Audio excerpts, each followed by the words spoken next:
శాసనసభ ఎన్నికల్లో అక్రమాలు జరిగాయంటూ ఆరోపిస్తున్న రాష్ట్ర కాంగ్రెస్ నేతలు దానిపై పోరాటానికి సిద్ధమయ్యారు.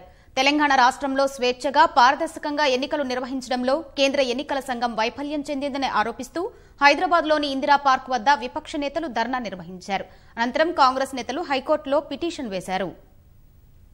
హైదరాబాద్ ఇందిరా పార్క్ వద్ద కేంద్ర ఎన్నికల సంఘం వైఫల్యాలపై కాంగ్రెస్ చేపట్టిన ధర్నాలో హస్తం ముఖ్య నేతలతో పాటు సిపిఐ, తెజస, తెదేపాలకు చెందిన నేతలు పాల్గొని ఎన్నికల సంఘం వైఫల్యాలను ఎండగట్టారు. ఎన్నికలు పారదర్శకంగా నిర్వహించడంలో ఎన్నికల సంఘం విఫలమైందని ఆరోపించారు. తిరిగి బ్యాలెట్ విధానాన్ని తీసుకురావాలని విపక్ష నేతలు డిమాండ్ చేశారు. పోలింగ్ సరళిపై అనుమానం వచ్చినప్పుడు వీవీప్యాట్ చిట్టీలు లెక్కించాల్సి ఉందని, రాజస్థాన్, ఛత్తీస్గఢ్ రాష్ట్రాల్లో అనుమానాలు ఉన్న చోట వీవీప్యాట్లను లెక్కించినా తెలంగాణలో ఆ దిశలో చర్యలు తీసుకోలేదని ఆరోపించారు. ఎన్నికల ముందు నుంచి ఓటర్ల జాబితాలో చోటు చేసుకున్న అభ్యంతరాలపై అనేకసార్లు రాష్ట్ర ఎన్నికల ప్రధాన అధికారి రజత్ కుమార్ దృష్టికి తీసుకెళ్లినా ప్రయోజనం లేదని విమర్శించారు. ఈవీఎంలపై అనుమానాలు వస్తున్న నేపథ్యంలో వచ్చే లోక్సభ ఎన్నికల్లో బ్యాలెట్ పేపర్ విధానాన్ని అమలు చేయాలని డిమాండ్ చేశారు. మొత్తం 119 కాన్స్టిట్యున్సీలో తెలంగాణలో ఒక్క చోట కూడా 100% వీవీప్యాట్ పేపర్స్ లెక్క పెట్టలేదు.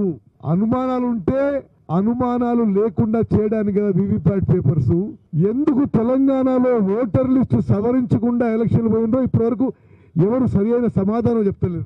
ఎన్నికలు ఫ్రీ అండ్ ఫేర్ గా నిర్వహించడంలో ఎలక్షన్ కమిషన్ వైఫల్యం చెందడమే కాదు, కోర్టులు కూడా, జ్యుడిషియరీ కూడా ఎలక్షన్స్ ఫ్రీ అండ్ ఫేర్ గా ఉండడానికి ఎందుకు మేము అప్రోచ్ అయినప్పుడు కూడా ఎందుకు ఇంటర్వ్యూన్ కావడం లేదో ఆశ్చర్యకరంగా ఉంది.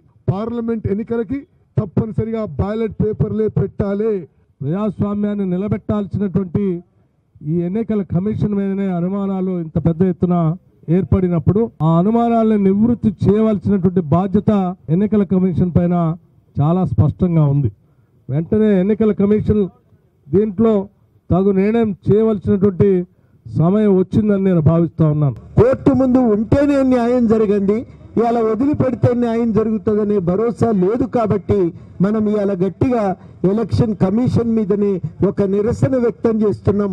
అన్యాయం జరగకుండా అర్హులైన ప్రతి ఓటర్ని నమోదు చేసే కార్యక్రమం పూర్తి కావాలి అని చెప్పి ఎలక్షన్ కమిషన్ ను ఇవాళ డిమాండ్ చేస్తున్నాం. శాసనసభ ఎన్నికల్లో అవకతవకలు జరిగాయంటూ కాంగ్రెస్ నేతలు న్యాయస్థానం తలుపు తట్టారు. మాజీ మంత్రి డీకే అరుణ, పీసీసీ కార్యనిర్వాహక అధ్యక్షుడు రేవంత్ రెడ్డి, ఏఐసీసీ అధికార ప్రతినిధి దాసోజు శ్రవణ్ హైకోర్టులో వ్యాజ్యాలు దాఖలు చేశారు. పోలైన ఓట్ల కంటే లెక్కించిన ఓట్లు ఎక్కువ వచ్చాయని, అలా తేడా రావడం ఎన్నికల నియమావళి ఉల్లంఘన కిందకు వస్తుందని డీకే అరుణ తన వ్యాజ్యంలో పేర్కొన్నట్లు తెలుస్తోంది. పట్నం నరేందర్ రెడ్డిని అనర్హుడిగా ప్రకటించాలంటూ రేవంత్ రెడ్డి పిటిషన్ దాఖలు చేశారని సమాచారం. ఓట్ల లెక్కింపులో అక్రమాలు జరిగాయని దాసోజు శ్రవణ్ తన వ్యాజ్యంలో పేర్కొన్నట్లు కాంగ్రెస్ వర్గాలు తెలిపాయి.